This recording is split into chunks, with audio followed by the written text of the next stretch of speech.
Cruzando as Conversas. Oferecimento Galeazzi Sul. Há 40 anos a evolução dos metais. Associação dos Oficiais da Brigada Militar.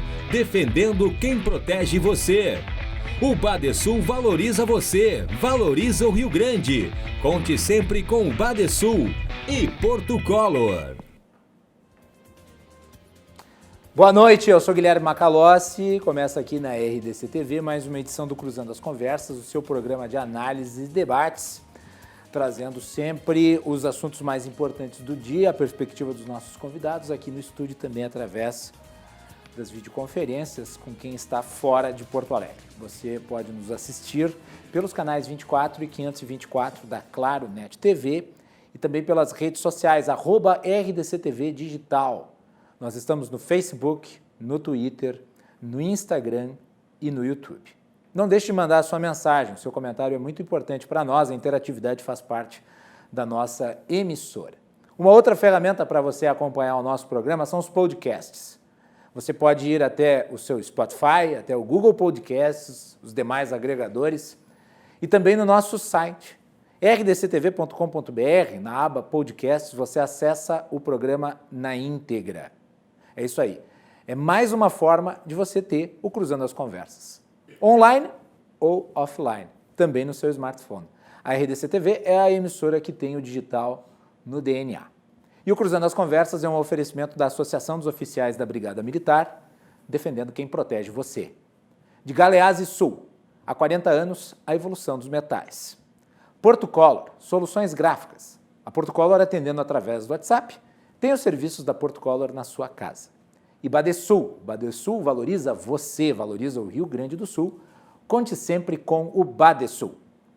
Eu vou começar o programa falando sobre a prorrogação da Operação Lava Jato. Mais 120 dias. Isso foi a decisão do Procurador-Geral da República, Augusto Aras. Portanto, a Operação Lava Jato encerra os seus trabalhos até o dia 31 de janeiro de 2021. Havia uma decisão liminar da Maria Caetana Sintra Santos prorrogando a Operação Lava Jato por 1 ano. E alguém até poderia imaginar que isso levaria a uma judicialização do processo de prorrogação da Operação Lava Jato. E eu não duvido que alguns dos procuradores torcessem por isso. Alguns dos procuradores que integram a força-tarefa. Entretanto, são 120 dias, mais um período de 4 meses aí, para que a Lava Jato encerre, e tudo leva a crer que dia 31 de janeiro é a data final, os seus trabalhos. E eu disse aqui em outras oportunidades e repetirei hoje, porque eu não tenho o menor receio de falar o que penso, a Lava Jato não é eterna, nem deve ser, porque operação nenhuma operação é eterna. Nenhuma operação é permanente. Me parece que os procuradores da Força Tarefa de Curitiba, que agora tem franquias, né? Você tem a Operação Lava Jato de Curitiba, você tem a Operação Lava Jato do Rio de Janeiro, você tem a Operação Lava Jato de São Paulo, você tem até um derivativo, tem a Lava Jato Eleitoral. Né? Os procuradores da Força Tarefa acham que é a Força Tarefa que é permanente. Não. Permanente é o Ministério Público. O Ministério Público é uma instituição, a Lava Jato não é uma instituição. A Lava Jato é uma criação de uma instituição. Isso tem que ficar claro. A Lava Jato cresceu de tal forma e angariou tal poder de caráter político, isso tem que ser dito, que hoje ela se insinua quase que tentando eclipsar o próprio Ministério Público. Vejam agora o esforço que os procuradores de Curitiba fazem para evitar o compartilhamento de informações. Como se a Procuradoria-Geral da República fosse composta por inimigos, adversários, pessoas que querem se meter nos assuntos que são exclusivamente deles. Como se o Ministério Público Federal não integrasse a Lava Jato de forma orgânica e não fosse a Procuradoria-Geral da República aquela responsável pela criação da operação. Então estamos diante desse cenário. E é bom que a Operação Lava Jato tenha um fim, porque isso não é positivo, o fato de ela permanecer eterna, nem mesmo para a luta contra a corrupção. outras iniciativas podem surgir, focadas especificamente. A Lava Jato, aliás, passou a investigar um monte de coisas que eles dizem que são conexas, mas que nós sabemos há muito tempo perderam a conexão. Hoje foi deflagrada uma nova etapa da Lava Jato, intitulada Sistema S, com inclusive o cifrão do S no nome. Né? E essa operação, ela enquadra a FEComércio do Rio de Janeiro. O que a FEComércio do Rio de Janeiro tem a ver com a Petrobras? Porque a Operação Lava Jato nasce a partir dos contratos da Petrobras com as empreiteiras. Pois bem, agora lá no Rio de Janeiro está se investigando a FEComércio e um esquema de compra e venda de sentenças envolvendo o STJ, que é a segunda corte na hierarquia das cortes brasileiras, abaixo apenas do Supremo Tribunal Federal. Além do STJ, e eu vou falar rapidamente em específico, porque tem coisa aqui que ninguém está falando e que me causa, inclusive, desconforto, que ninguém aponte, né? Também enquadra os escritórios de advocacia influentes, importantes do Rio de Janeiro e que advogam para réus da Operação Lava Jato. Então tem que se tomar muito cuidado, porque se essa operação não for feita seguindo as regras do jogo, e as regras do jogo são importantes para a democracia e para a institucionalidade, pode-se ferir até mesmo o direito de defesa. E pode-se chegar à criminalização da atividade da advocacia. E nós sabemos que existe hoje um preconceito muito grande em relação à atividade da advocacia, como se os advogados fossem cúmplices daqueles a quem eles prestam serviços, quando estes a quem eles prestam serviços são condenados. Ah, não, eles estão todos juntos, eles estão ganhando dinheiro que na realidade foi fruto de roubo. Isso é uma conversa insidiosa, isso é uma conversa que depõe contra a institucionalidade e contra as garantias fundamentais que não são desse ou daquele réu, são de todos. E aqui fala um conservador, e eu sou conservador porque eu defendo a conservação das instituições, do império da lei. Qualquer conservador é comprometido com essas causas. E, infelizmente, a Operação Lava Jato, no processo de se politizar, vendeu esse moralismo, que é um moralismo chucro, que, infelizmente, se tornou influente. Então, defender as prerrogativas, defender o Estado de Direito, defender a legalidade, defender as regras do jogo, passou a ser sinônimo de defender a corrupção, que são coisas muito distintas. E agora, falando especificamente, nesse caso, do Sistema S, que está sendo investigado no Rio de Janeiro, significa que não há nada? Não, que se investigue, mas sempre observando as regras do jogo. As regras do jogo são as leis que foram acordadas através do pacto social que é feito pela democracia. E daí nós vamos para o ponto de interrogação. Uma das acusações, e talvez a mais grave, é relativo à hipotética venda de sentenças. A acusação recai sobre o Eduardo Martins. O Eduardo Martins é filho do Humberto Martins, recém-empossado presidente do Superior Tribunal de Justiça. Ele teria recebido 82 milhões da FEComércio do Rio de Janeiro para negociar sentenças do STJ. E aí é que está o ponto. Vamos lá. Quem é que autorizou a operação? O juiz Marcelo Bretas. O juiz Marcelo Bretas é da primeira instância. Se você está investigando o esquema de negociação de sentenças do STJ, onde você tem o delator, você tem aquele que negocia as sentenças, quem falta na investigação?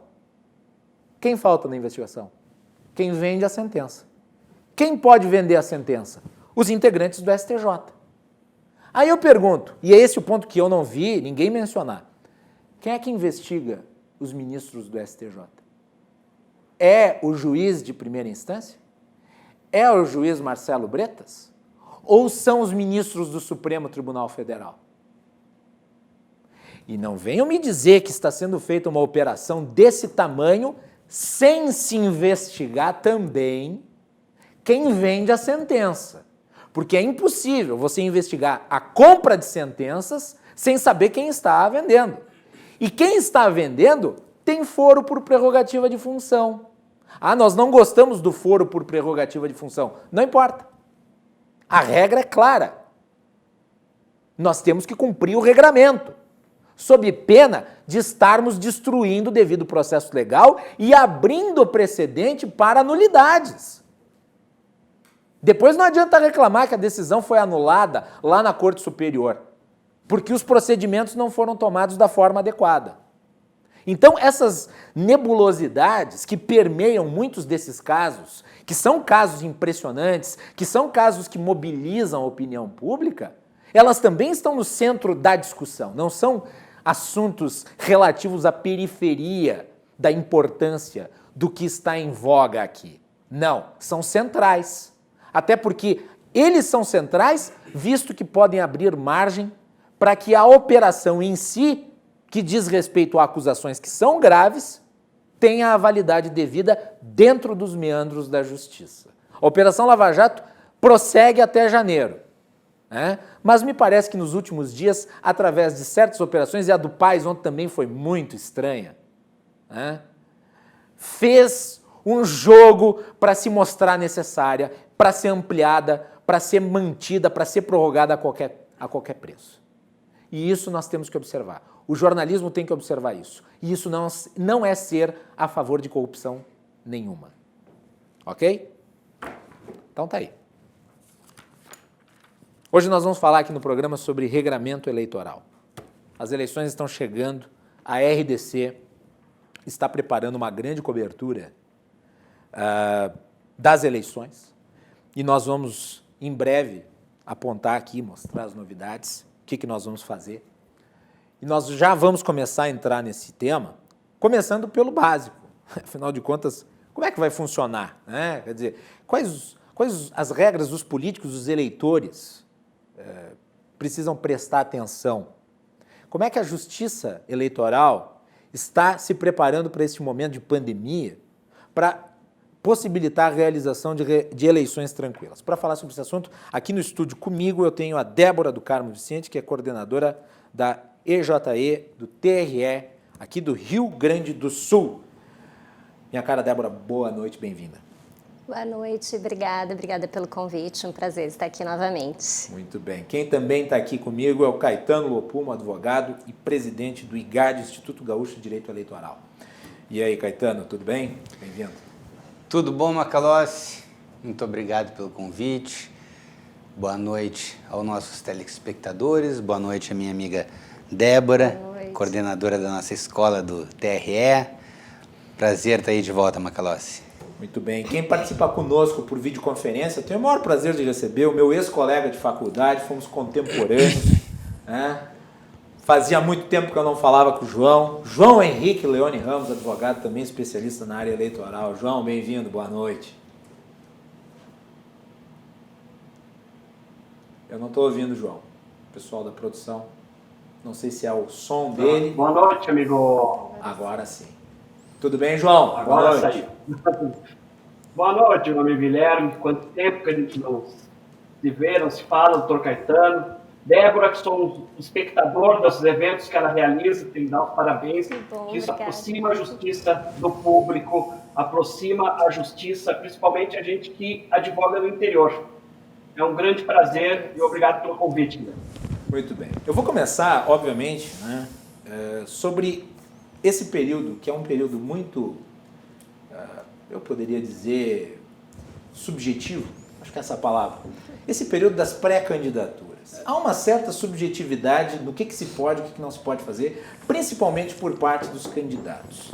Então eu gostaria que vocês colocassem aí os primeiros apontamentos que vocês fazem, período das pré-candidaturas que vai até o fim do período das convenções. Quais são os regramentos e o que vocês estão observando na movimentação dos candidatos que se manifestam nas emissoras de televisão, nas redes sociais?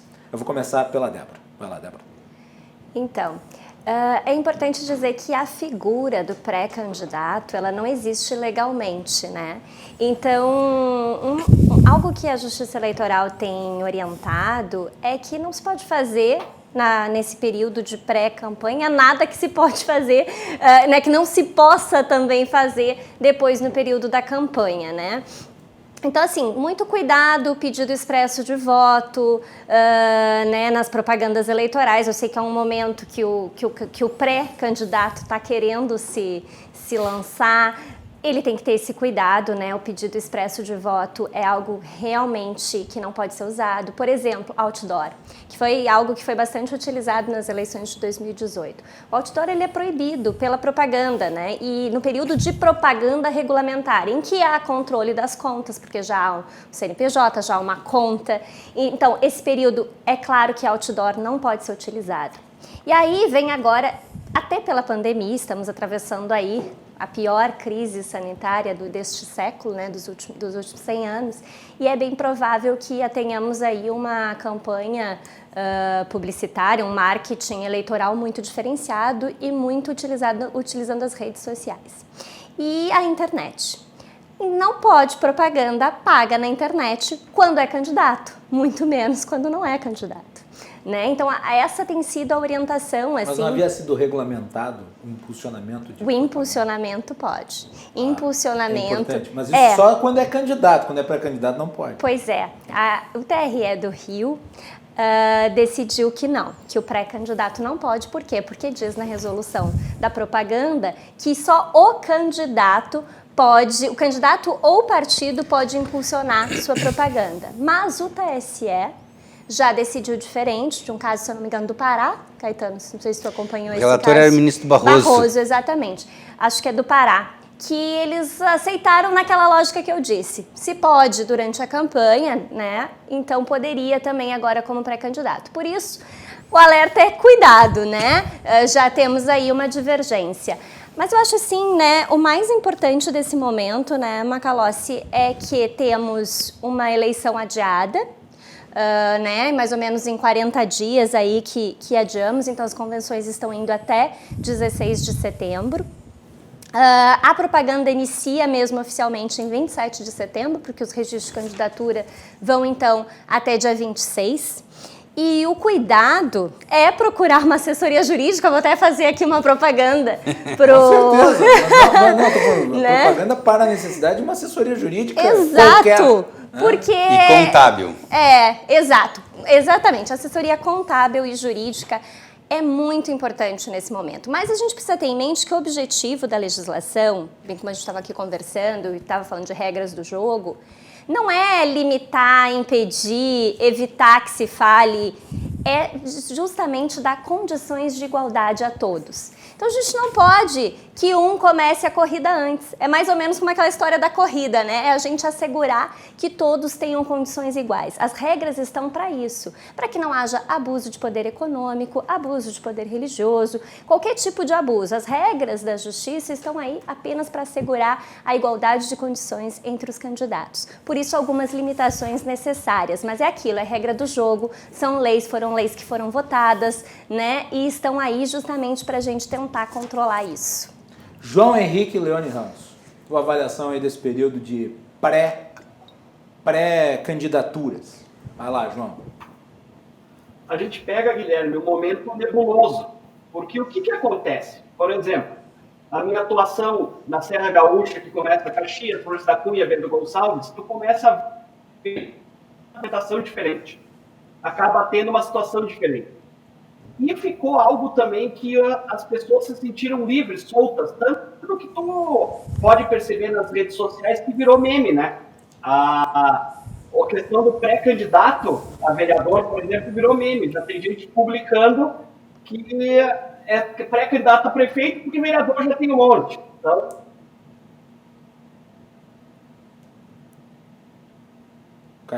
Acho que caiu o som do João, pessoal da produção aí. Oi, retornou? Retornou, João. Retoma. Recomeça. Acho que recomeça. Então, o que a gente começa a ter, Guilherme? A gente está tendo um momento nebuloso, principalmente pela diferença de interpretação e de tanto do Ministério Público como até do próprio Judiciário, porque tu vê que em cidades diferentes acaba tendo pensamentos e decisões diferentes, né? Interpretações diferentes, momentos diferentes. Então a gente vê umas questões, Guilherme, que ficou até uma questão já de meme na internet. Nas redes sociais tu já vê as pessoas publicando uma questão dizendo que são pré-candidatos a prefeito porque vereador tem um monte. E tu vê diversas situações e diversas questões que estão sendo feitas. Só que é um momento que tudo gera cuidado, tudo precisa ter cuidado, respeito e atenção. O doutor Caetano falou do contador, né, também. A revista Exame, inclusive, tem um editorial, pouco tempo atrás, dizendo que o advogado e o contador nessa eleição serão mais importantes que o marqueteiro. Então, essa é uma questão que tem que tomar um cuidado muito grande, né, principalmente na pré-campanha. Caetano Lopum. Tudo bem, meu amigo Macalossi. Tu sabe que há mais tempo atrás existia um dogma muito grande com relação à pré-campanha, ou melhor, com relação ao período anterior à campanha. Nós tínhamos 90 dias de campanha, tá? Era um período longo.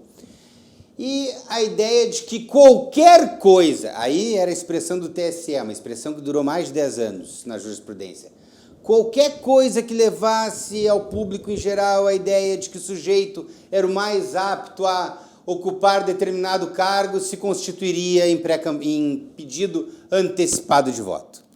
Então, quando eu comecei a advogar no direito eleitoral, as pessoas não faziam absolutamente nada antes do início da campanha, que era 7 de julho. Quer dizer, eu tinha 90 dias. As pessoas não faziam nada. Então, de certa forma, se cerceava o debate político. O debate político ficava limitado ao período eleitoral. A multa pelo pedido antecipado de voto era de 25 a 50 mil reais.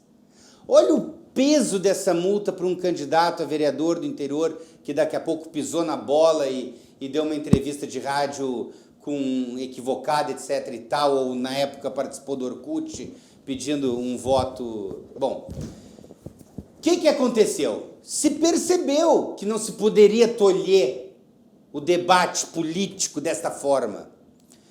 Isso não era bom, ainda mais quando se viu os exemplos mundo afora de as eleições começando a serem discutidas um ano antes do dia do pleito.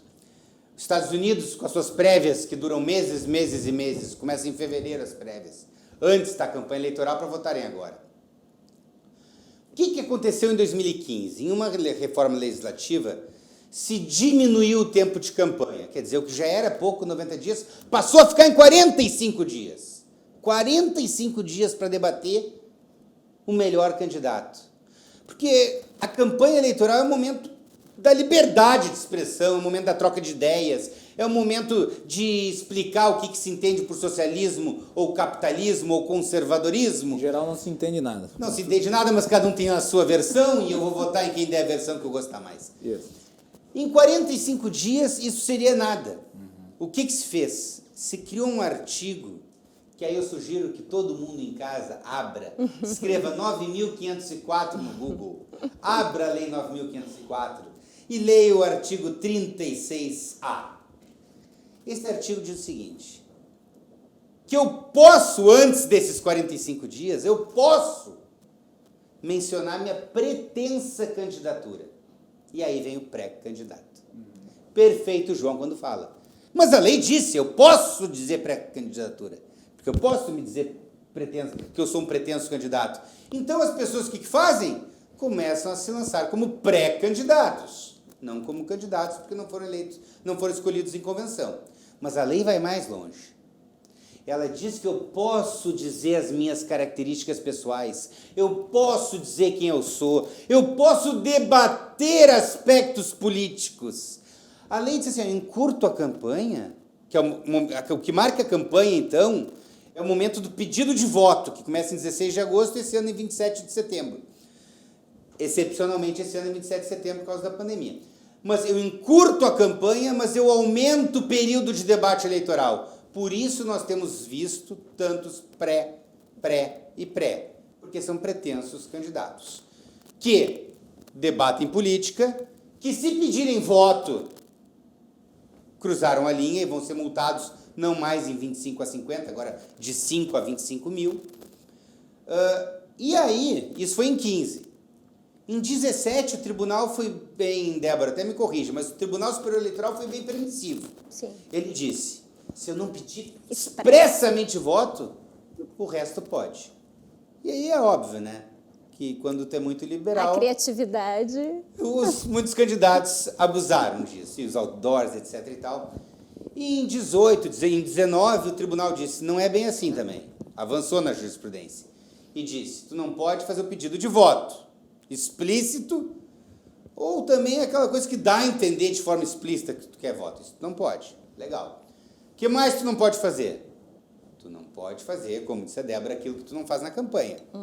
E tu não pode começar a arrecadar para gastar dinheiro nessa pré-campanha e fazer dessa campanha algo, às vezes, até maior do que a campanha, como Mas já já aconteceu estão no aí precedente. várias vaquinhas online. Entre os instrumentos do 36A, está escrito lá, o candidato pode dar entrevista, pode dizer na internet sua posição sobre questões políticas, pode, através da vaquinha online, que é um instrumento regulamentado pelo TSE, através de instituições pré-determinadas, previamente escritas do TSE, ele pode solicitar um dinheiro, então alguns estão pedindo, que só será liberado na campanha eleitoral.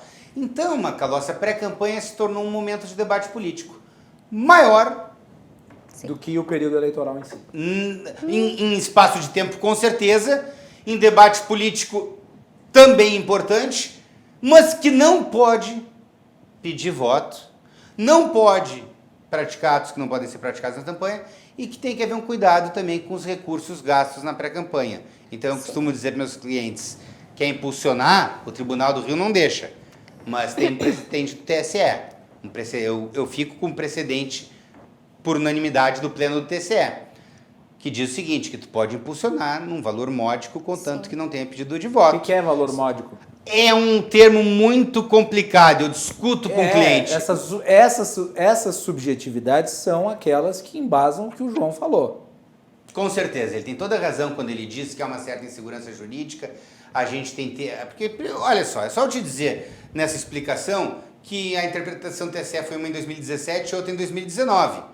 Que a lei, o 36A, mudou em 2009, em 2013 e em 2015. Em 2017 acho que não mudou ainda. Mas assim, ó, a gente tem mudanças o tempo inteiro, a gente tem mudança de interpretação, então há insegurança jurídica causada por isso. Os tribunais têm que enfrentar novas leis a cada pleito, etc. Mas causa, isso é verdade. E mais um motivo para a importância de estar acompanhando o que está acontecendo, do candidato se preparar para bem compreender o que vai acontecer em cada eleição. Então, o que é módico? É um conceito jurídico aberto? Mas a gente consegue avaliar isso no caso concreto. Consegue avaliar. E Guilherme... Deixa eu voltar com o João. Vai lá, João. Tu que falou da insegurança. Doutor Caetano, essa insegurança é complicada no sentido, inclusive no que a Débora tocou, que é o ponto mais importante da pré-campanha. A segurança da igualdade. A gente vê que muitas vezes no meu escritório em Caxias eu falo uma coisa, no escritório de Flores da Cunha eu falo outra. Então, a gente fica preso no momento que às vezes a gente não sabe até o que falar para o cliente. Porém, também tem o ponto que a igualdade nesse ponto, o que é módico? O que é módico para mim? O que é módico para o Guilherme? O que é módico para a Débora? Isso depende de cada um. A questão de valor é acesso aos meios de comunicação, por exemplo. Tem pré-candidatos que têm conhecimento, conhecidos ou têm mais acesso a meios de comunicações que outros.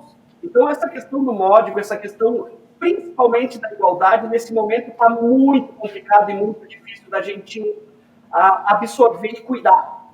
Né? Então, a gente vê que, nesse momento, o cuidado é tudo, só que também a gente vê que falta uma segurança para os candidatos, inclusive para os servidores da justiça eleitoral, os juízes, os promotores, porque muitas vezes a gente coloca eles numa situação, ou eles são colocados numa situação complicada e de conflito, Ainda mais quando tu está numa cidade menor, onde tem um contato pessoal com os pré-candidatos e com a comunidade. E eu acho que é importante destacar que as decisões de primeira instância desses pequenos municípios muitas vezes acabam sendo, e eu acho que isso acontece, acabam sendo antiquadas em relação à evolução do próprio entendimento sobre a lei. Macalossi, tu sabe que, João, minha opinião é que o direito eleitoral é um ramo muito específico do direito, e eu vejo no direito eleitoral, posso estar errado, mas eu vejo muito respeito, até porque a legislação hoje, o CPC hoje também pede isso, mas na aplicação da jurisprudência. No direito eleitoral, a gente se prende muito quando tem um acórdão, uma consulta do teu tribunal eleitoral regional ou do TSE. E os juízes eleitorais também têm a característica desse respeito. No direito eleitoral eu percebo isso. Mas é claro que às vezes os casos não se amoldam perfeitamente à jurisprudência ou à consulta feita. Então eu não posso discordar completamente. Eu discordei em parte do João, mas eu não posso deixar de concordar com ele também quando ele fala que, claro, em diferentes lugares, são diferentes juízes, e às vezes não é nem por culpa do judiciário, é porque a lei mudou há pouco tempo. Cada juiz é uma sentença. Cada cabeça é uma sentença, mas há uma visão do direito eleitoral de respeito à jurisprudência. Ocorre que a lei se altera muito, as resoluções se alteram, a tecnologia muda o ritmo das campanhas, coisas que nós não sabíamos que acontecia, estamos sabendo que acontece agora, e o juiz de primeiro grau vai ser o primeiro a enfrentar muitos casos. Então, muito da insegurança vem também disso, não é? Mas o direito é ágil no direito eleitoral. Verdade. Uma sentença de primeiro grau que vá contra a jurisprudência ou fira os princípios do direito eleitoral, de uma forma geral, a ideia de liberdade e igualdade do pleito, ela vai ser derrubada pelo tribunal. O tribunal é ágil aqui no direito eleitoral. Um tribunal de uma apelação em 30 dias, se for necessário no direito eleitoral. Não, isso é uma vantagem, mas eu queria só registrar a respeito dessa questão dos custos. O que se colocou ali na questão da modicidade, é importante dizer assim, ó, qual foi um dos motivos que se proibiu a pessoa jurídica para doar as candidaturas? Porque a gente não tinha limites, né? E a ideia era justamente baratear essas campanhas, não deixar que extrapolassem e acabasse gerando o abuso do poder econômico, que a gente fala.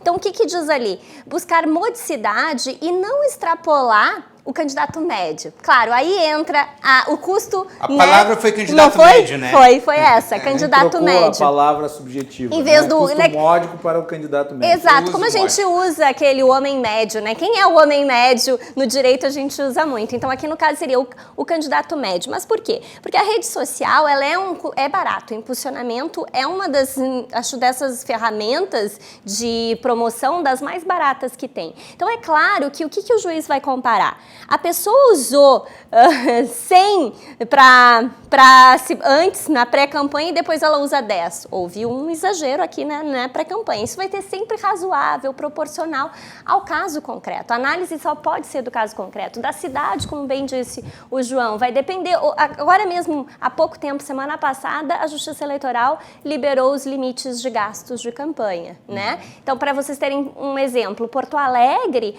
o candidato a prefeito pode gastar no primeiro turno cerca de 6,660 milhões de reais. Bem diferente de parece que Passo Fundo é a segunda cidade que está em torno de 2 milhões. Então, assim, a gente tem que olhar o caso concreto também, as cidades, as realidades de cada cidade. Então, assim, é algo, não é exato, porque a ciência do direito não é exata, né? Ela precisa analisar o caso concreto. Mas é importante que houve um objetivo, uma finalidade, que é esta. A gente hoje não quer essa desigualdade, o abuso. Tanto que, agora, o próprio candidato, uma outra limitação interessante, novidade dessa legislação, o autofinanciamento agora está limitado a 10% do limite máximo que tu pode gastar. Nas eleições de 2018, tu podia, por exemplo, o Henrique, que foi candidato a presidente? Meirelles, isso. Meirelles, um cara sabidamente rico, poderia ter financiado toda a campanha dele, né, Henrique Meirelles.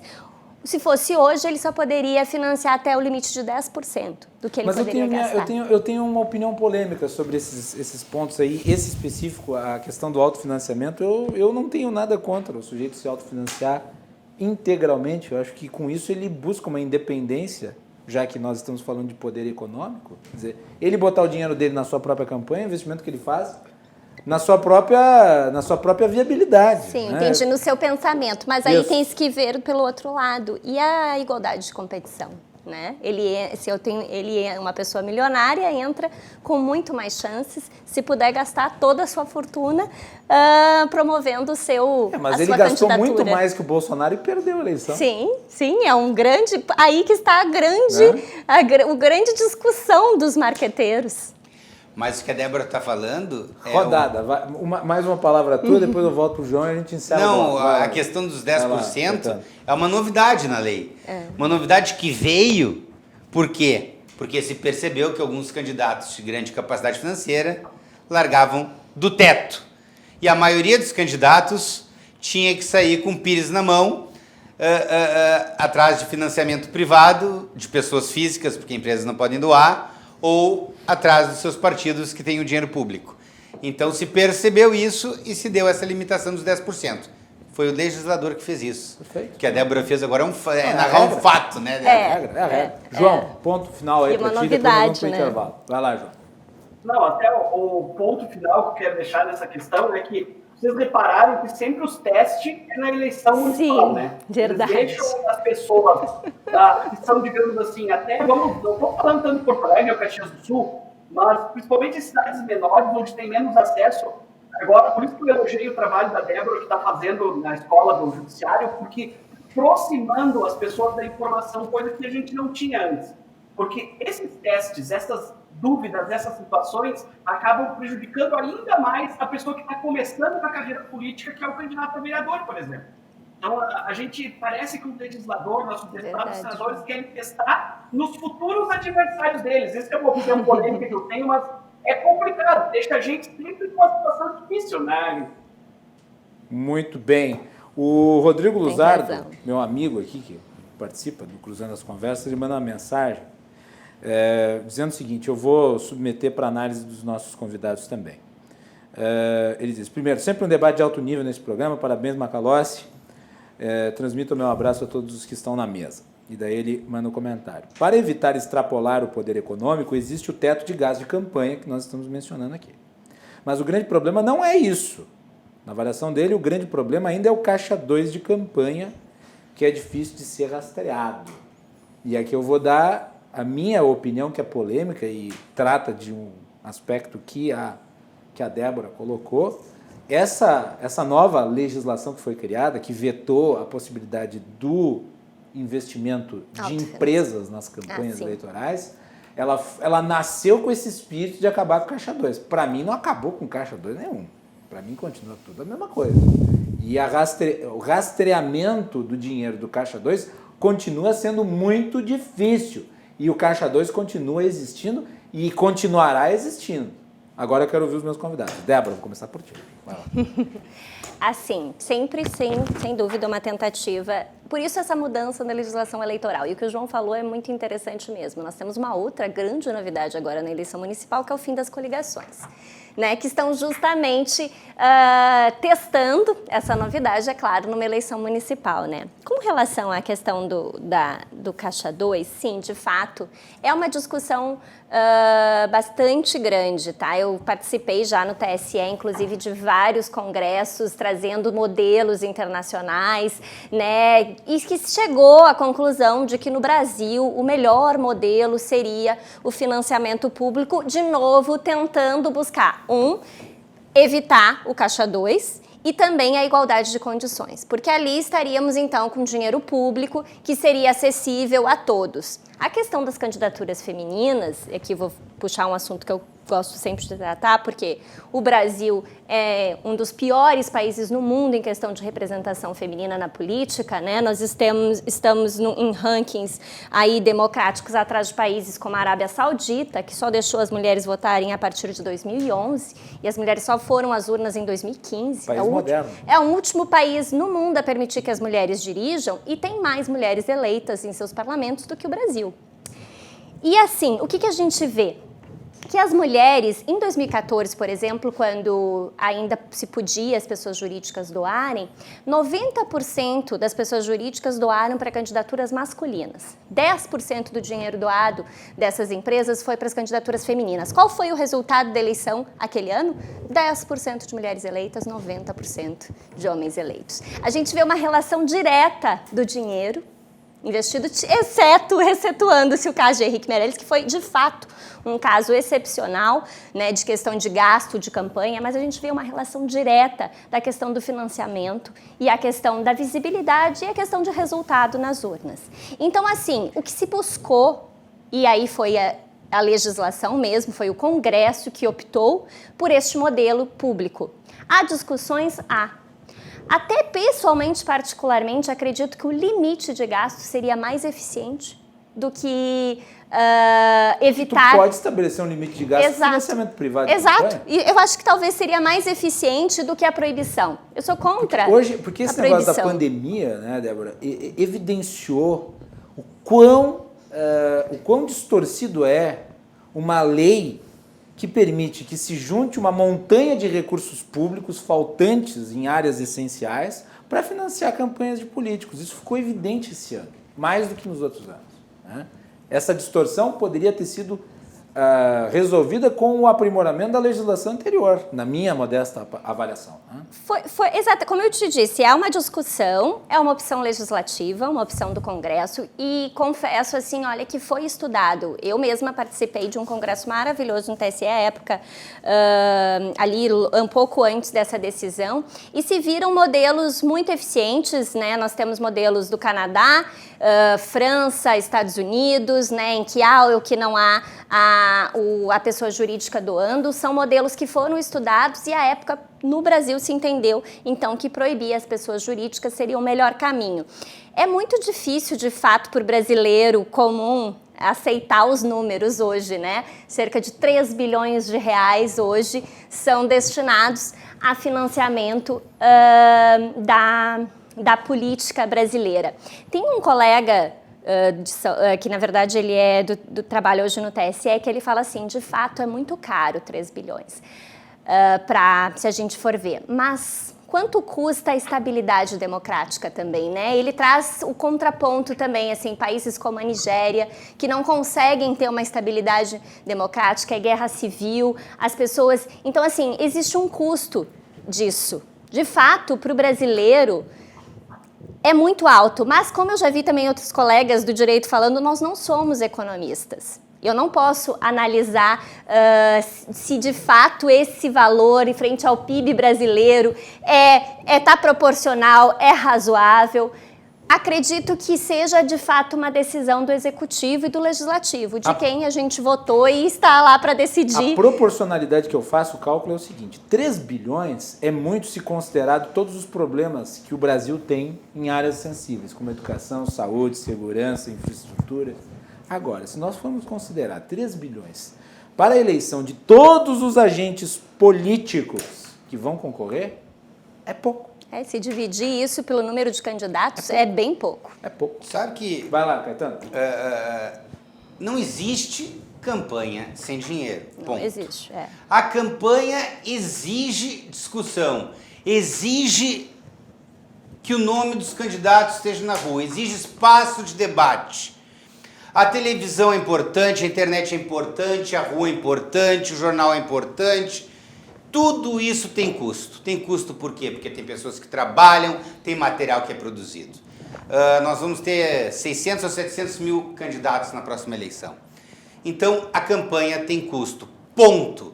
Não tem como negar isso. O combate histórico que nós fizemos ao custo eleitoral, no meu ponto de vista, foi um erro. A tentativa de diminuir as campanhas de rua no meu ponto de vista, foi um erro. As campanhas saíram das ruas em 2000, pouco a pouco. Se proibiu o showmício, se proibiu o brinde. O eleitor vai se corromper pelo brinde, mas tem uma manifestação mais honesta de vontade, de desejo de que alguém se eleja do que usar a camiseta do candidato ou o boné. E de repente isso tudo começou a ser proibido porque era custo e era caro. Até porque eu posso imprimir uma camisa de alguém que eu apoio por conta própria, isso não tem nada a ver com a campanha dele. Pode, Como mas é que ele aí... vai controlar isso? Não, mas isso daí, Isso o tá direito vai te permitido. permitir. O que não pode é o candidato fazer daqui a pouco 10 mil camisas para E distribuir. doar. O que seria algo no passado muito comum. Tá, mas se eu quiser imprimir eu por conta Pode. 10 mil camisas do candidato e distribuir elas, isso é considerado caixa 2? Não, se o candidato for beneficiado por este teu fato, ele pode sofrer consequências jurídicas. Perfeito. Tá? Pode ser um caixa 2 ou pode ser Coitado. simples. Então quer dizer ou que eu posso prejudicar alguém Pode. que eu não gosto fazendo isso. Sim, Pode. pode. É, pra mim é um terreno complicado. Pode não, pode do ponto de vista da possibilidade. Isso. Tu vais cometer um crime e certamente irás pagar por esse crime. Perfeito. Muito bem. João, para encerrar o bloco, tua avaliação sobre caixa 2 e as campanhas. O fundo eleitoral, fundo partidário, esse financiamento público, eu vejo, a minha opinião muito pessoal, é um roubo, um assalto à população. Mas, claro, que qualquer gasto com campanha pública, qualquer gasto com a justiça eleitoral, qualquer gasto com a organização da campanha é um investimento no nosso país. Isso é fato. A democracia tem custo e é barato, não interessa o custo.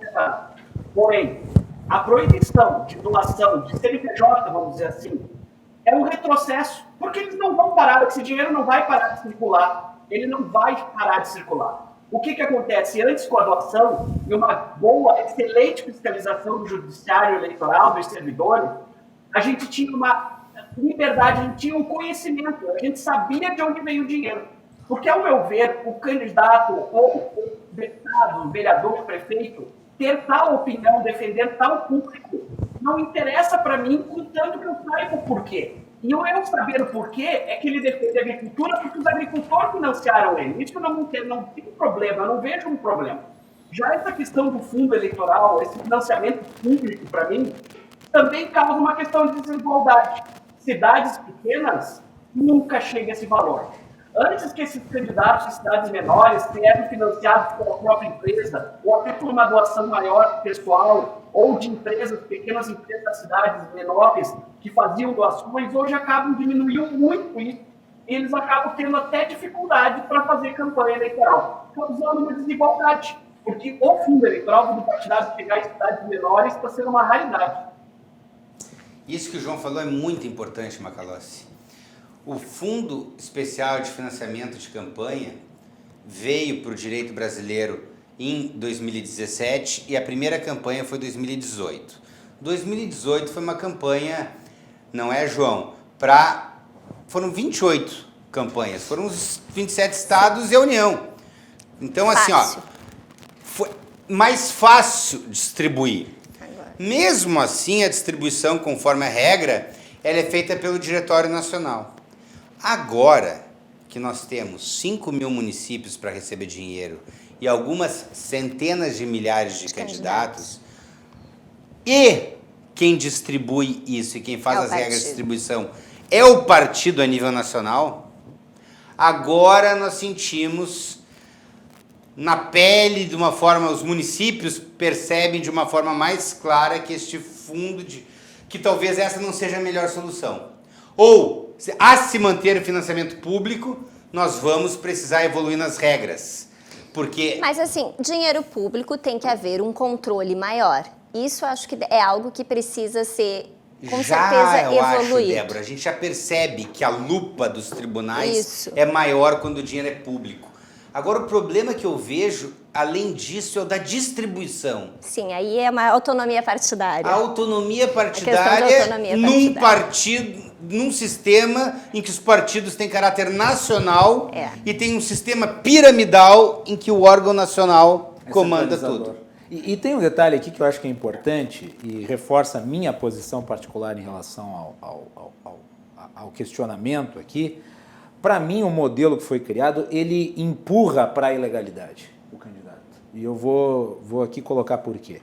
Primeiro, como nós falamos, né, 3 bilhões, se considerado o universo de candidatos, é pouco. Sim. Então você vai ter pouco recurso para a sua campanha. As outras fontes de recursos autorizadas são o autofinanciamento, mas limitado. Agora limitado. E as doações pessoais. E nós sabemos que no Brasil não há tradição nisso. Então você tem o dinheiro público limitado, o autofinanciamento limitado e as doações pessoais que são limitadas. Também. São limitadas e não há tradição de doação pessoal. E você tem o custo. O custo de campanhas que muitas vezes precisam ser feitas em regiões muito grandes. Por exemplo, nós vamos ter agora na eleição candidatos a deputado tendo que percorrer o estado inteiro. Nós não temos candidaturas regionalizadas no sistema distrital. Não, nossas candidaturas são no sistema proporcional. Portanto, o candidato que concorre em Porto Alegre concorre em Uruguaiana. Ele vai ter que ir até Uruguaiana buscar voto lá. Isso tem um custo. E daí o que acontece? Ele não pode se autofinanciar além do limite. Ele tem poucos doadores. E os recursos que chegaram para ele são parcos, os recursos públicos. Onde ele vai servir? Ou talvez não chegaram até eles os recursos Ou públicos. não chegaram até ele. Onde é que ele vai servir? E para mim isso empurra para a ilegalidade. Mas sabe que esta tradição brasileira de não ter o hábito de doar foi usado justamente para utilizar o financiamento público.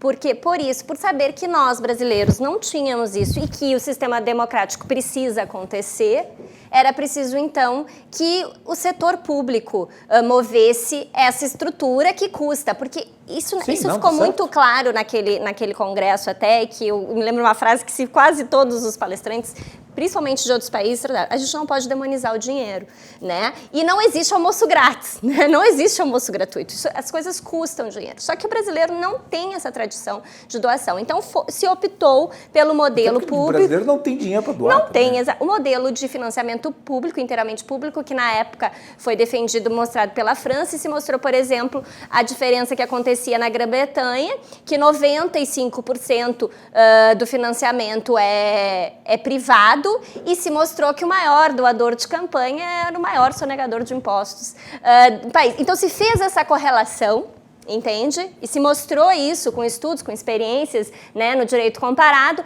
que talvez para o Brasil, diante da nossa realidade, da nossa tradição, o financiamento público seria a melhor opção. Me lembro que na época, assim, se discutiu isso muito, né, e foi aquilo que eu disse pessoalmente, entendo que talvez o limite de valor teria sido mais controlado, mas foi uma opção, né, legislativa que o Brasil acabou optando.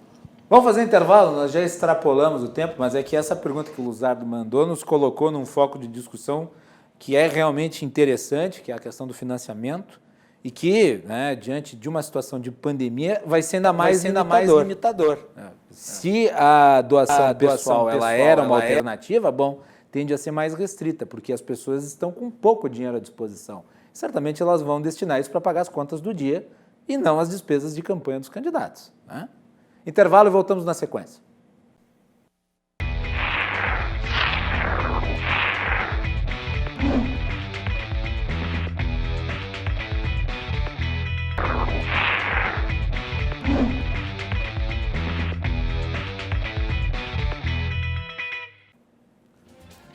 Estamos de volta aqui com o Cruzando as Conversas. Hoje estamos debatendo as eleições 2020, as eleições que serão em novembro, lembrem-se, não serão em outubro, serão em novembro, os 2 turnos. Nós vamos fazer uma grande cobertura aqui na RDC e você é convidado para acompanhar ela. Nós estamos antecipando essa discussão relativa ao regramento das eleições. E no programa de hoje nós temos a participação da Débora do Carmo Vicente, que é coordenadora da EJE, do TRE, aqui do Rio Grande do Sul, o Caetano Lopumo, que é advogado, presidente do IGAD, e o João Henrique Leone Ramos, advogado especialista na área eleitoral. Nosso programa é um oferecimento da Associação dos Oficiais da Brigada Militar, defendendo quem protege você. Galeazzi Sul, há 40 anos, a evolução dos metais. Porto Color, soluções gráficas. E também de Badesul. O Badesul valoriza você, valoriza o Rio Grande. Conte sempre com o Badesul. O meu querido amigo Manuel Trindade está nos acompanhando e ele manda um alô aqui para a nossa banca, dizendo que ele é o amigo mais à esquerda do Caetano Lopumo. É verdade? Nosso grande amigo Manuel. Ele é o teu amigo mais à esquerda? Não é verdade. O Manuel é um liberal convicto, né? É um liberal convicto. Com Igual a suas- mim. Também igual a ti. Rapaz também, às vezes, um pouco conservador. Só. Mas uma pessoa maravilhosa, independente das suas ideias. Manuel não faz muito, esteve aqui conosco, sempre um prazer recebê-lo, sempre que pode estar na audiência. Manuel É um craque, né? É um craque. PhD, não é à toa. Tem sempre muitos compromissos e quando a gente tem a oportunidade de trazê-lo aqui é sempre uma satisfação. Um abraço, Manuel. Obrigado pela audiência. Vamos voltar aqui para tratar desse assunto que é a questão da eleição. Eu acho que é importante nós falarmos sobre o que teremos como impacto em relação à impossibilidade de coligações nas proporcionais. Acho que esse é um tema importante porque nós vamos ter uma eleição diferenciada nesse sentido. Esse bloco começa pelo João. João. Guilherme, o que a gente está vendo, na prática mesmo, é a dificuldade dos partidos em ter candidatos. A gente vê que vai ter uma mudança circunstancial nas cadeiras das câmaras, na montagem das câmaras de vereadores. Eu vejo, por exemplo, que em Caxias do Sul, a média de renovação fica em 42% nos últimos 30 anos. A tendência, a gente vê pelo número de candidatos, que vão ser, por exemplo, mais de 600, e também pela dificuldade dos partidos, inclusive partidos tradicionais, que poderiam em Caxias, por exemplo, ter 35 candidatos, estão com 21, 23, 25. Então, a gente vai ver uma dificuldade sem coligações dos partidos, então vai ter uma dança nessas cadeiras, né? Isso é uma questão prática. Então, e principalmente do que a Débora tocou, na questão da candidatura feminina, que a gente vê que a dificuldade não passa, não melhora. E nesse ponto, é muito culpa das próprias direções partidárias que não investem, não buscam, não tentam uma formação política, tanto de jovens como de mulheres, né? E daí chega no período da eleição, é sempre aquele desespero para se buscar candidatos femininos, né? E daí sabe o que acontece, João? Sabe o que acontece?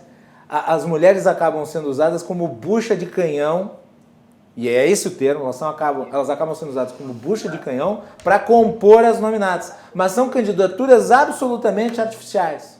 São candidaturas que não contemplam a vontade da pessoa de concorrer. Elas estão ali para completar a nominata.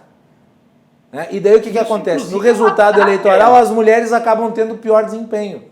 E talvez isso explique o fato de o investimento nas candidaturas femininas ser baixa, porque tu não vai aplicar o dinheiro nas candidaturas que não existem na prática, que são candidaturas fantoche. Continue, João. Desculpa, então. E a gente vê, rapaz, né, a gente vê que daí isso o que causa? Causa um desânimo na própria mulher, e isso não deixa de ser também uma agressão a elas, porque usar elas como essa bucha é perfeito, é uma excelente expressão. Mas isso passa por uma história de formação política, uma história de formação pública, porque tu vê, inclusive, nas cidades do interior, a importância da mulher na sociedade, mas isso não se transfere à área pública no sentido de candidatas. Mesmo tendo grandes políticas da área pública na Serra Gaúcha, tu não vê que essa igualdade entre homens e mulheres é a mesma. Em Caxias do Sul tem 52% dos eleitores são mulheres. Sim. Elas não se refletem nisso nas candidatas. As candidaturas chegam aos 32%, que é o limite, digamos, praticamente obrigado. Então, é uma situação muito difícil, complicada, e isso, nessa questão de tirar a coligação da proporcional, mesmo eu vendo ser uma vitória da democracia, eu vejo ser uma das questões importantes da nossa, digamos assim, seria uma melhor reforma política, mas isso acabou mostrando mais desespero em muitos partidos e a dificuldade de se arranjar candidatos ou até mesmo bons candidatos. Mas isso também é uma questão de mudança cultural interna das direções partidárias. Débora. O João falou tudo. A questão do investimento em candidaturas viáveis, né? Há uma esperança do ponto de vista das candidaturas femininas que o partido agora veja que, de fato, ele precisa lançar candidaturas viáveis, porque não vai ter mais coligação. A exigência do quociente eleitoral, né, dos 10% que o candidato... Porque para evitar efeito tiririca, que a gente chama, né? Lembra aqueles puxadores de votos? Então vinha o tiririca e trazia mais um monte de gente. Agora tem a cláusula de desempenho do candidato. Então é preciso que se invista em candidaturas viáveis. Ou seja, não vai mais caber aquilo que a gente sempre costumou chamar de candidaturas laranjas. E mais, o partido agora, cada partido vai lançar, né, independente, pode lançar 150% das vagas que estão sendo oferecidas. O que a gente vai ver isso? Mais candidatos, né? Aqui, como o Caetano falou, há uma estimativa desse ano, então, em torno de 500 mil candidatos, né? No Brasil. Por quê? Porque, por exemplo... Desculpe, Débora, te interromper, mas é porque eu acho que é um aspecto importante. Quando se aprovou a legislação do financiamento público, não poderia ter se mantido o modelo de eleição que nós temos, que é proporcional. Porque o modelo proporcional ele está vinculado naturalmente ao financiamento privado. O modelo de financiamento público ele tem que estar harmonizado com o voto em lista, porque daí você resolve dois problemas, na minha opinião. O problema da distribuição de recursos, você vai investir na lista, e, portanto, em todos os candidatos, você não vai ter a desarmonia de um candidato para com o outro, e, ao mesmo tempo, você pode criar um regramento de estabelecer dentro da nominata o equilíbrio entre homens e mulheres. Eu não sou particularmente a favor do voto em lista, mas eu me tornei a favor do voto em lista a partir do momento em que a legislação estabeleceu o regramento de financiamento público de campanha. Desculpe me interromper, mas eu achava importante falar. Com certeza.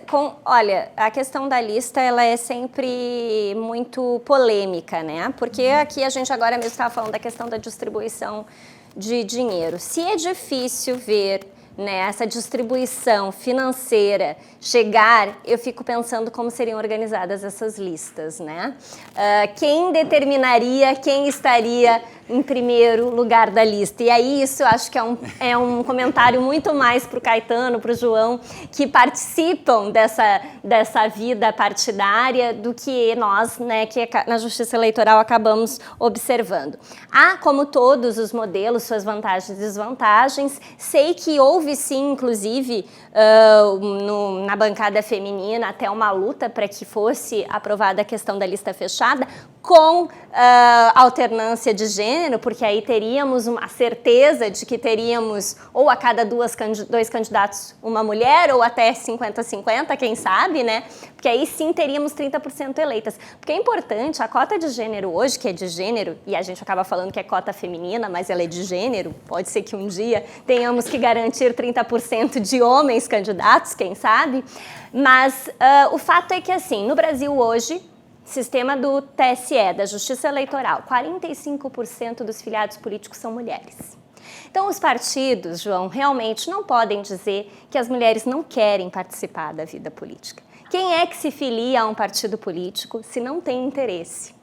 Então, o problema é justamente a questão do investimento, como disse o João. E o partido não investe em figuras novas também. E essas reformas legislativas também acabam por beneficiar quem já está no poder, porque se diminui o tempo de campanha, como disse o Caetano. Então, o que isso facilita? A gente tem uma tendência a deixar como está, porque se mudar pode ser que piore, né? E a pessoa vai acomodando naquilo. A verdade é que quem hoje faz a legislação eleitoral é quem está no poder. E, de certa forma, pensa em como continuar e se manter no poder. Isso é certo, é uma discussão que precisa estar sempre, a gente precisa ter em mente, né? Porque, de fato, eles não vão legislar a fim de que acabam perdendo a sua situação. Na questão mesmo, então, do fim da coligação, há uma esperança positiva, para a gente não falar só do lado pessimista, de que há uma maior identidade do eleitor para o seu voto. O que acontecia? As coligações eram enormes, o eleitor não sabia em quem ele estava votando, então Vou dar um exemplo aqui para ser bem didática mesmo, né? A gente teve uma época em que o Partido dos Trabalhadores se uniu a Partido Cristão e pautas completamente antagônicas, por exemplo, a questão do aborto, estavam numa mesma coligação. Tu votava naquela coligação, talvez sendo a favor ou contra, e podia estar elegendo justamente pessoas de ideologia completamente contrárias. Então, há uma esperança de aumentar essa identidade da ideologia, porque tu vai estar votando num partido. Não há uma garantia, mas há uma esperança de que, havendo apenas um partido, tu vai conseguir melhor identificar o teu candidato e o que ele pensa, né? Essa foi a esperança, teste na eleição municipal, como bem disse o João, para ver se vai ser utilizada depois na eleição geral. Essa é a esperança. Do outro lado, também positivo, a questão das mulheres. Hoje os partidos precisam dos votos das mulheres. Então, se eles querem se eleger, eles vão ter que colocar candidaturas viáveis. É claro que talvez esteja um pouco tarde, porque esse investimento ele precisa ser dos partidos anteriores. Ninguém surge e entra na política. Agora, se todos os partidos no Brasil têm, em média, 45% dos seus filiados mulheres, eles não podem dizer que não encontram candidatas interessadas. Caetano. Tu fizeste uma abordagem ali, Macalossi, sobre o sistema eleitoral. E eu vou te dizer que o sistema eleitoral que mais me atrai, que mais me parece lógico, é o sistema distrital. Ainda que o sistema proporcional ele seja teoricamente lindo, como desenhado por Assis Brasil, aqui no Brasil e muito antes dele por outros teóricos, na prática ele, vamos lá, em 60 anos de sistema de voto através do sistema proporcional, a gente não se sentiu muito representado. O sistema está falho. O sistema proporcional, ele leva a gastança de dinheiro à eleição. Porque tem duas eleições. Digital, tu restringe o tamanho. Mas depois eu vou querer uma parte, porque tem a questão do desenho dos distritos, né? Ok, não, mas tá. aí Vocês conhecem os desenhos distritais nos Estados Unidos, que são desenhados para que certos partidos ganhem, né? O grande problema do voto distrital, um dos grandes problemas é esse. Não é um modelo perfeito, nenhum modelo é perfeito. Nenhum modelo é perfeito. Tem as suas distorções, vai. Eu gosto do sistema proporcional, mas eu acho que ele não está funcionando e, portanto, poderíamos tentar um outro sistema. O distrital me pareceria interessante, mas ele aproxima o eleitor, ele embaratece as campanhas, ele tem suas vantagens. Ele pode pecar, por exemplo, na própria proporcionalidade depois. Não é? Tem exemplos clássicos disso. E ele também pode pecar na proporcionalidade dos gêneros. Muito. E ele pode ser um grande problema para a participação feminina. Então, como todos os sistemas, eles têm pontos positivos e negativos. Mas nós estamos aí com o nosso voto proporcional, que é um voto em lista, mas a lista é aberta. Então são duas competições. Quem organiza? É uma competição entre partidos claro. E depois entre os próprios membros da lista de cada partido. Então são duas competições que tem aqui e que faz com que a coisa perca um pouco da racionalidade. E o voto distrital teria esse problema das mulheres também. Mas essa nova regra do fim das coligações, gente, eu vejo com excelentes olhos e eu acho que ela pode nos trazer uma luz muito grande para o futuro. Porque nós teremos, pela primeira vez, um retrato dos partidos como eles são. Isso. O partido terá o tamanho do número de seus eleitores. Isso não existe hoje. Existe. Não existe. Não, existe. O Partido Novo, na última eleição, concorreu sozinho, não teve nenhum tipo de coligação e elegeu uma bancada para o Congresso. Tu confirma a minha tese. Tu achaste uma exceção. Não, a exceção quando confirma a se regra. encontra uma exceção, a gente vê qual é a regra. Claro, né? Com certeza. Mas eu estou falando, existe um exemplo que mostra que é possível ter representação sozinho. O Partido Novo tem uma proporcionalidade, o PSOL tem uma proporcionalidade, não costumam se unir. Ok. O que eu quero dizer é o seguinte, a proporção do voto aos partidos, ela costuma ser deturpada pelas coligações, porque muitas vezes um partido entra numa coligação com um candidato. Sim, que é só o chamador de voto. Então aquele partido ali tem um candidato que fez 1000 votos e se elegeu. Mas o quociente eleitoral, o mínimo de votos que um partido teria que fazer para se eleger é 3.000. Então aquele partido não tem o suficiente para ter uma representação, mas tem. Por quê? Porque membros de outro partido o elegeram. Então a gente vai saber... distorce a representação parlamentar. Tu bota dentro do Congresso, dentro das câmaras, dentro da Assembleia, gente que não foi eleita. E olha só que coisa maravilhosa a conclusão que a gente chega. A gente tem um sistema todo que é proporcional. A ideia do sistema é ser proporcional a ideias. Mas a gente cria coligação que destrói essa proporção. Então, pela primeira vez, a gente vai ver nos municípios o partido do tamanho que ele é. Se tu for pegar a Câmara de Vereadores de Porto Alegre e fizer a contagem, tu vai ver que provavelmente, se tivesse sido separado, a montagem seria diferente. Sim. E isso vai ser ainda melhor. E é verdade que o João está excelente nas suas participações, João, porque a gente está buscando várias referências no que tu tem dito, né? Quando o João menciona que ele comentou antes, das dificuldades que a gente tem de construir chapas, isso mostra o tamanho do partido e a dificuldade do seu partido. O partido não conseguiu fazer uma chapa, ele não vai colocar ninguém lá dentro. Então, isso, e mais uma vez, a gente vai ter na eleição municipal a primeira prova, e no Congresso Nacional, na Câmara dos Deputados, daqui a 2 anos, a gente vai ter uma prova mais clara disso. Mais robusta. E vai ser saudável saber. E com o tempo, Macalossi, nós vamos ter que partidos, que em muitos lugares são siglas de aluguel, vão começar a sumir. Porque essas pessoas não vão se eleger dentro das suas agremiações, porque elas não vão conseguir fazer uma nominata. E vão ter que se unir em partido. Então eu acredito, inclusive, que isso leve a uma diminuição no número de legendas e a um fortalecimento das legendas mais fortes. E espero que isso aconteça também com uma democratização do direito partidário, né? Que aí já é outro desafio. Muito bem. 23h37.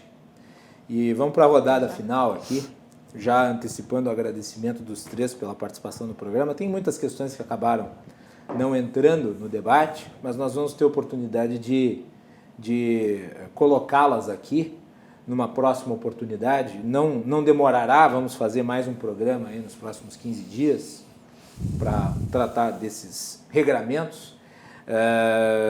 Eu tenho uma pergunta final, e eu gostaria que fosse respondida de uma forma sucinta, breve, mas nós temos aí questões relativas à elegibilidade. Quando um candidato está sob júdice, é declarada a sua inegibilidade ou recai a inegibilidade durante o processo eleitoral e acaba sendo este nome reeleito. E quem está acompanhando pode eventualmente até encontrar aí casos atuais. Eu gostaria de saber como é que fica a questão da validade da eleição em si. Ela acaba sendo prejudicada no processo, Débora? Difícil, né? A questão... Acho que o que mais... Para vocês terem uma ideia, nós fizemos em 2016, né, a última eleição municipal, nós tivemos que renovar 12 eleições em 12 municípios no Rio Grande do Sul. Por causa de inelegibilidade. 8 dessas foram causas de inelegibilidade. 8 dessas cidades. Sendo que a última nova eleição que fizemos foi agora em março. Em março de 2020, um ano de nova eleição, estivemos renovando eleições em Parobé. Para a Justiça Eleitoral, vou responder como para a Justiça Eleitoral, né? Numa visão da Justiça Eleitoral. É muito complicado judicializar o voto, porque qual é o maior poder, né, de uma eleição? É o voto da população.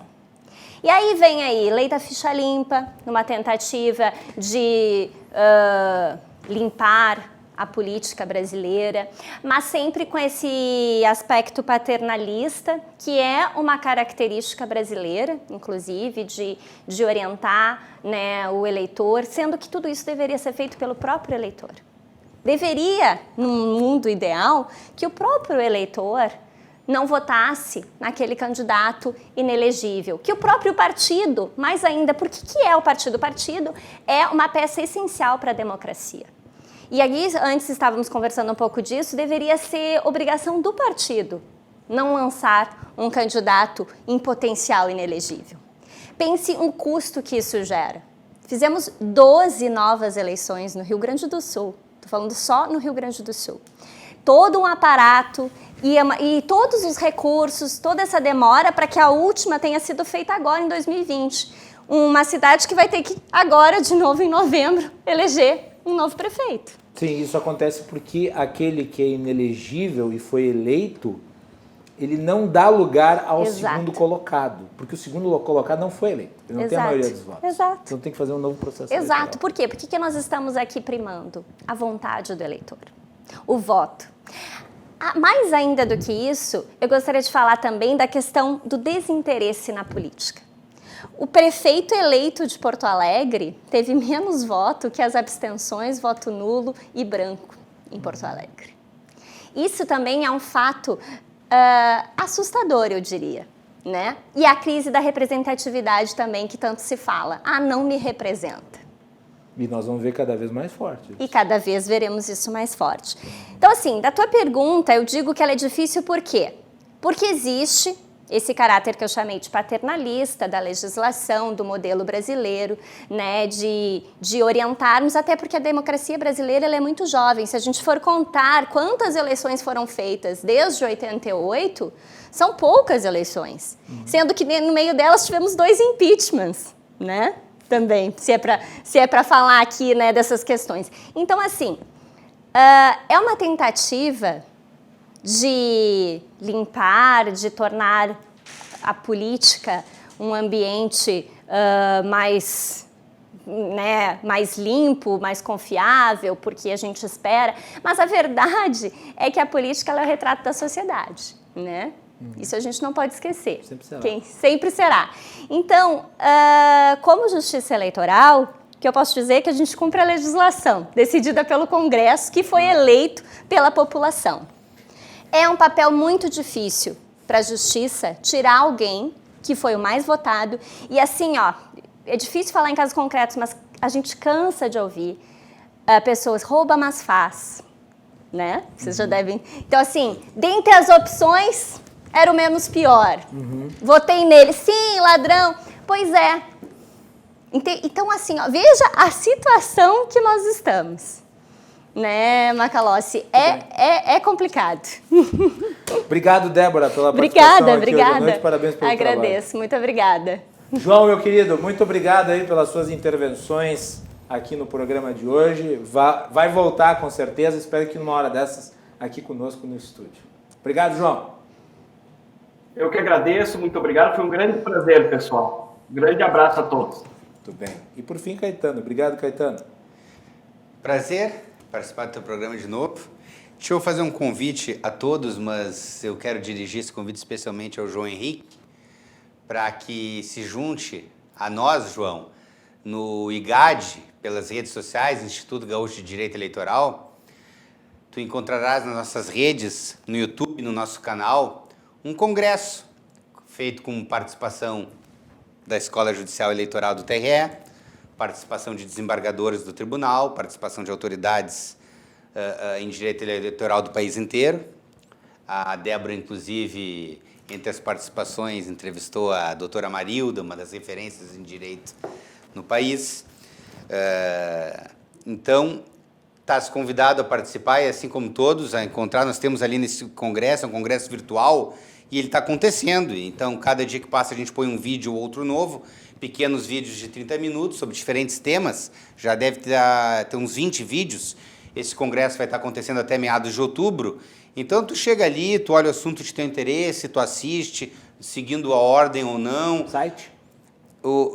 Tá na página do IGAD no YouTube, mas nós estamos colocando diariamente, alimentando a nossa página. Só procurar IGAD no YouTube. Só procurar IGAD. No Instagram e no Facebook nós também estamos colocando no canal do IGAD, Instituto Gaúcho de Direito Eleitoral. Então ali nós temos, é muito fácil, tu vai com assuntos de teu interesse, tu vai encontrar diversas ofertas, tu vai encontrar palestras de advogados, de contadores, de desembargadores, de juízes, de técnicos, vários técnicos da Justiça Eleitoral se manifestando. Então é uma oportunidade. Queria convidar o João, então, a se juntar a gente aí e, quem sabe, com isso já se aproximar do IGAD, João. Porque a gente quer cada vez mais ter uma participação também de advogados e servidores também no interior, né? E aí, João, vai participar? Vamos. Fiquei feliz. Já estou até abrindo aqui nas redes sociais para olhar já. Então tá aí, feito. Muito bem. Tudo bem. Depois eu passo o contato de um para o outro. Vocês podem estabelecer uma conexão mais próxima. Perfeito. Muito bem, senhores, nós vamos fazer um intervalo. Eu queria agradecer novamente a participação. Foi um programa muito produtivo aqui com o Caetano, a Débora e o João. Nós vamos fazer um intervalo. Na sequência, nós temos o João Carlos Silva, os bastidores do poder lá de Brasília, os comentários políticos. Já voltamos.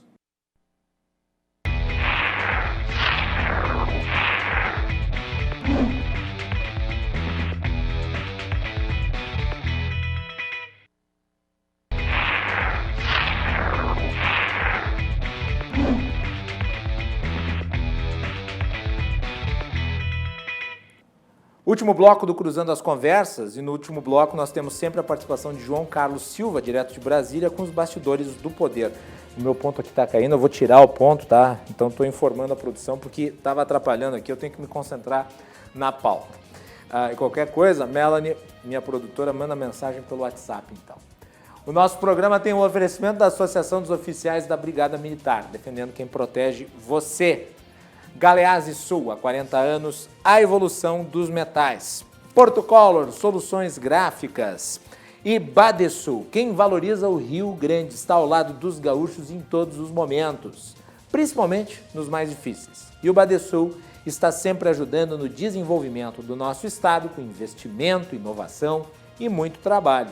Com esse propósito, o Badesul contribui para o crescimento do Rio Grande do Sul e junto com você luta para superar todos os desafios. É pensando nisso e no desenvolvimento que o Badesul oferece oportunidades de financiamento para produtores rurais, municípios, empresas dos mais diversos tamanhos e setores. A gente valoriza você, valoriza o nosso estado. Badesul, Governo do Rio Grande do Sul, novas façanhas. De Brasília, João Carlos Silva e os bastidores do poder. João, meu querido amigo, boa noite. Tudo bem? Boa noite, Macalossi. Boa noite, telespectadores. João, vou começar pelo assunto que abriu o programa. Meu comentário inicial foi em relação à Operação Lava Jato. Hoje o Procurador-Geral da República, Augusto Aras, ele renovou a operação até dia 31 de janeiro. É um prazo que é bem menor do que as renovações anteriores. A Lava Jato pretendia uma renovação de mais um ano, mas o Augusto Aras, com esta renovação, ele basicamente diz, é para vocês finalizarem e tudo leva a crer que dia 31 de janeiro se encerra a operação. Entretanto, nesses últimos 2 dias, nós tivemos 2 operações da Lava Jato. Uma em cima do ex-prefeito do Rio de Janeiro e ex-deputado, agora me foge o nome dele. Eduardo Paes. Numa ação que foi muito complicada, né? Porque diz respeito a um caso de 8 anos atrás, com uma operação de busca e apreensão que foi autorizada no mesmo dia em que foi aceita a denúncia, uma coisa assim meio maluca, sendo que o Eduardo Paes não havia sido incluído nas delações dos principais acusadores do episódio de corrupção do Petrolão. E hoje nós tivemos essa que teve como alvo escritórios de advocacia e também o filho do presidente do STJ.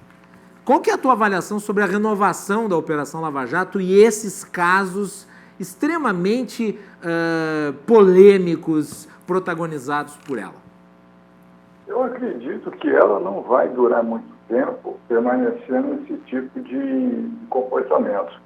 Até porque o senador Renan Calheiros deu o tom da música de salão, né?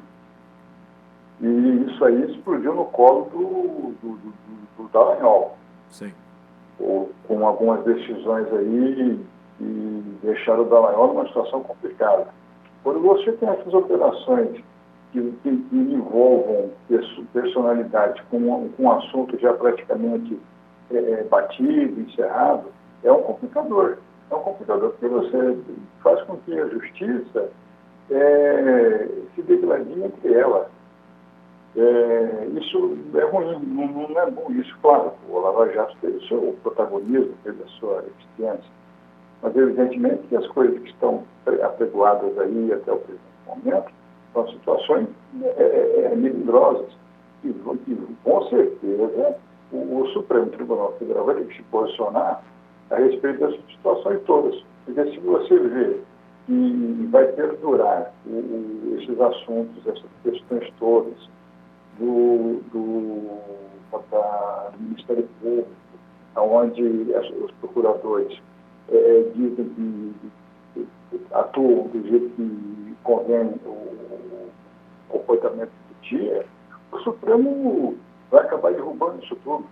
E uma coisa curiosa... E nesse caso aqui, João, no caso de hoje, da operação Sistema S, tem uma particularidade que eu apontei, que eu não vi quase ninguém comentando, à exceção talvez do Reinaldo Azevedo, mas a investigação diz respeito ao filho do presidente do STJ, que é acusado de negociar sentenças do STJ, e, portanto, se ele negociava sentenças do STJ, a investigação que está sendo realizada a partir da primeira instância, ela envolve os magistrados do STJ. E sendo os magistrados do STJ pessoas com foro de prerrogativa de função, não poderiam ser investigados pela primeira instância. O caso, portanto, não poderia estar no Rio de Janeiro, deveria estar no STF. É uma particularidade importante. Exatamente. Fugiu aí a normativa da justiça. Prerrogativa da justiça quando você atinge um órgão superior. Você está correto na sua observação. E evidentemente que o Supremo agora vai se manifestar nesses casos, acredito eu, com sobriedade. João, e tu acreditas que essas operações, de alguma maneira, obedeceram talvez uma lógica de os procuradores mostrarem ou fazerem pressão pública pela continuidade da operação, como se ela demonstrasse que ainda é necessária para o país, de que existem linhas de investigação que estão inconclusas? A batata quente estourou no colo do Dallagnol. Você imagina só como é que está o ex-presidente Lula nessa altura do campeonato, aguardando posicionamentos para que os seus advogados, inclusive o seu advogado hoje foi envolvido também nessa questão, nessas operações, porque com certeza os advogados de defesa do presidente e ex-presidente Lula vão questionar na justiça as decisões dadas contra ele pelos procuradores da Lava Jato. Isso aí vai ser óbvio. É mais uma batalha jurídica que vai levar anos e anos ainda para ser decidida. João, vamos falar sobre Paulo Guedes. Hoje ele deu uma declaração dizendo que nós tratamos disso na semana passada, né? A nova polêmica entre Paulo Guedes e Rodrigo Maia. Falamos sobre isso semana passada. Hoje o Paulo Guedes disse que é absolutamente natural essa situação com o Rodrigo Maia. Eu não considero natural, não sei se tu considera, mas não acho que seja natural que o ministro da Fazenda esteja brigado com o presidente da Câmara e com o detalhe de ter proibido os seus subalternos, secretários especiais, de falarem com ele. Na entrevista que o ministro Paulo Guedes deu, ele até começou bem. O meio da entrevista, a posição dele foi até curiosa, mas o final foi um encerramento doloroso. A partir do momento que ele disse que ele está liberado para tratar dos assuntos voltados à economia sem entrar no jogo político, evidentemente que ele cria um outro constrangimento ao Congresso, porque o Congresso trata de pautas administrativas, pautas legislativas e pautas políticas. E essa briga, na verdade não é nem briga, é uma discussão, uma animosidade entre os dois. É evidente, o Rodrigo Maia não gosta do Guedes, e o Guedes não gosta do Rodrigo Maia, por razões outras. Agora, é ruim para o próprio Ministério da Fazenda, para a sua equipe técnica, que precisa se reunir para discutir um monte de assuntos de interesse, como, por exemplo, a questão do Rio de Janeiro, porque hoje o governador investido do Rio de Janeiro se encontrou no Palácio do Planalto com o senador Flávio Bolsonaro, para discutir alguns assuntos do Rio de Janeiro, reduto eleitoral do senador e até do próprio presidente Jair Bolsonaro.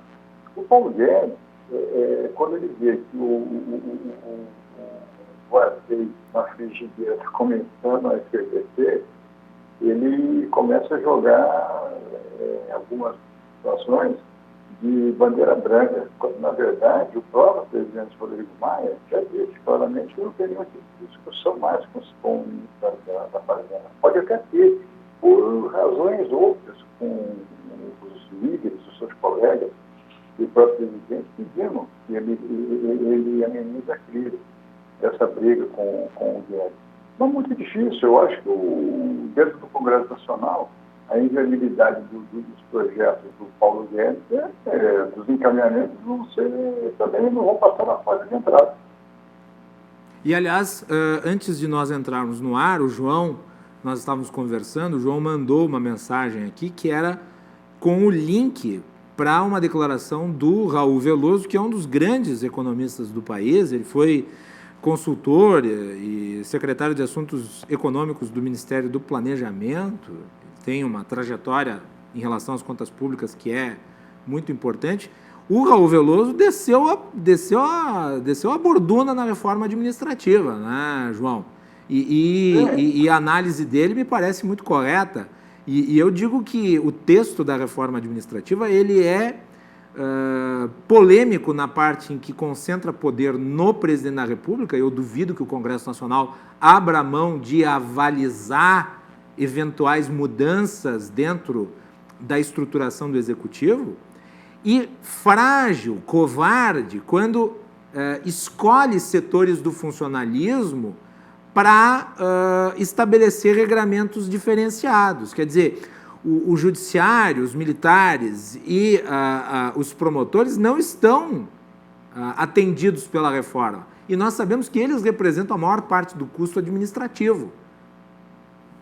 Exatamente. Raul Veloso, um dos maiores nomes do planejamento brasileiro, irmão de um dos ícones da República, falecido João Paulo dos Reis Veloso, ministro do Planejamento várias vezes, foi pontual no que ele disse. E ele estava dizendo isso na semana passada. Essa reforma administrativa ela vai ser toda retalhada no Congresso Nacional.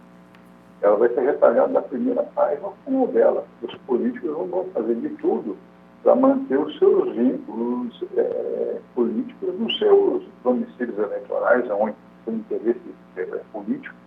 E outra, a reforma administrativa que é costurada por Paulo Guedes, ela não tem fundamento dentro do Congresso por conta dessa briga com o Rodrigo Maia. O próprio Rodrigo Maia já se expressou que tem uma reforma administrativa do próprio Poder Legislativo que ele vai fazer um casamento com essa administrativa que foi enviada para o Congresso, do governo. Você imagina como é que vai ser o casamento? Vai ser o casamento que entra primeiro, vai ser o noivo. O noivo que é o projeto do Rodrigo Maia. A noiva vai ser o projeto do governo do Paulo Guedes. Na hora que entrar o padre perguntar se ambos aceitam ser felizes para ser, vou dizer que não. Quer dizer, então você já imagina como é que vai ser isso no Congresso, essa discussão da reforma administrativa. João, eu pensei que tu tinha concluído. Pode concluir. Desculpe a interrupção, eu pensei que tu tinha feito uma pausa, mas eu pensei que tu tinha concluído. Pode concluir, desculpe. Não, estou dizendo. O próprio Raul Veloso disse na entrevista que ele quer estar vivo para ver se essa reforma administrativa vai vingar ou não, porque vai demorar anos e anos essa discussão. Muito bem. João, um último aspecto, nós tínhamos abordado em passant ontem, na verdade nem abordamos, eu mencionei que trataríamos hoje. Nós estamos tendo aí uma questão muito complexa relativa à inflação de itens importantes da cesta básica. Há uma subida aí no preço do arroz. Hoje o governo zerou o imposto de importação do arroz para tensionar uma baixa. O Ministério da Justiça chegou a notificar os supermercados em relação à elevação dos preços, o que me parece uma coisa meio absurda. Na verdade, não meio, completamente absurda, porque o preço não é uma escolha, o preço é imposto por efeitos econômicos, e a inflação, quem conhece economia, a inflação, ela não é em si um mal. A inflação, ela é, claro, ela causa problemas, causa, mas ela é efeito de um mal. Ela é o sintoma de um mal, é igual à febre. A febre, ela é a reação do organismo a um mal que precisa ainda ser descoberto. Por exemplo, faringite. A faringite causa a febre. O mal é a faringite, não é a febre. A febre tem os seus efeitos negativos, mas ela não é o mal em si. A inflação é a febre econômica e nós estamos vendo inflação aí surgindo e, obviamente, que a solução para o problema inflacionário não é pedir patriotismo para os supermercados, muito menos notificá-los através do Ministério da Justiça. Já antecipando, na segunda-feira, nós vamos ter aqui uma entrevista com Maurício Reis Lima, que é o presidente do grupo Friesp Alimentos, que é uma pessoa que conhece o ramo, vai participar aqui do programa. Mas há uma dificuldade do governo, né, João, em lidar com essa situação que diz respeito ao cotidiano das pessoas. Como é que tu está vendo isso e qual que é o reflexo aí em Brasília? Veja só, aqui em Brasília, os preços do arroz, o saco de 5 quilos, está variando muito de estado para estado. Aqui em Brasília está quase R$50 um saco de arroz, tem um pacote de arroz de 5 quilos. E não é um arroz de primeiríssima linha, não é aquele famoso, é um arroz já médio padrão, quase R$50, isso é um absurdo. Quer dizer, você imagina a cesta básica do brasileiro hoje, como é que ela está composta, com o auxílio emergencial, com esse recurso que o governo está dando. Você não consegue comprar arroz, feijão, farinha. O preço do arroz ele é praticamente inviável hoje para você ter uma pessoa que não tem. Aí eu vou abranger todos, classe A, B, C, D, classe que for. Você pagar num pacote de arroz quase R$50 é só um absurdo. O governo precisa tomar uma providência emergencial. Não é, você está correto, não é pedir patriotismo, não. Eu acho que o patriotismo tem que vir do próprio governo e fazer uma revisão nas suas contas e ver como que ele atua nessa questão de exportação, de importação desses produtos que são caríssimos na mesa brasileira, porque senão esse arroz que está custando hoje quase R$50 vai chegar em dezembro, do jeito que as coisas estão caminhando, a R$70, R$80. Isso aí não tem cabimento. O governo tem que sentar, pegar uma planilha, aquilo que eu estou sempre dizendo, o governo tem que ter planilha de custos, planilha uma planilha que se volte para a população com resultados. Tem que apresentar coisas, as prioridades do governo à população. Esses aumentos assim, galopantes, você vê que o preço do arroz saiu de R$15, R$16 para quase R$50. É um troço faraônico. Então o governo precisa tomar providência emergenciais, porque uma inflação não vai ter remédio que cure a inflação que está começando a galopar muito rápido. Você lembra disso no governo Zé Sarney? Muito bem. A inflação foi absurda. Quer dizer, o governo agora tem que pegar a base econômica, os economistas do governo, do Ministério da Economia, do Ministério da Agricultura, e ver uma política que racione essa inflação, esses preços, para voltar ao que era antes. Porque senão, você percebe, um país onde o agronegócio está pujante há muito tempo, garante a sobrevida econômica do país, como garante também a sobrevida alimentar do mundo inteiro. Nós aqui, brasileiros, pagando pelo arroz quase R$50, não tem cabimento, isso não tem lógica. Muito bem, João. Muito obrigado pela participação. João volta amanhã aqui no Cruzando as Conversas, sempre com os bastidores do poder em Brasília. João, boa noite, muito obrigado. Boa noite, Macalossi. Boa noite a todos os telespectadores. É isso aí. Começa a chover aqui em Porto Alegre, chover forte com trovoadas. Nós vamos ficando por aqui com o Cruzando as Conversas. Nós voltamos amanhã. Uma boa noite a todos e até mais.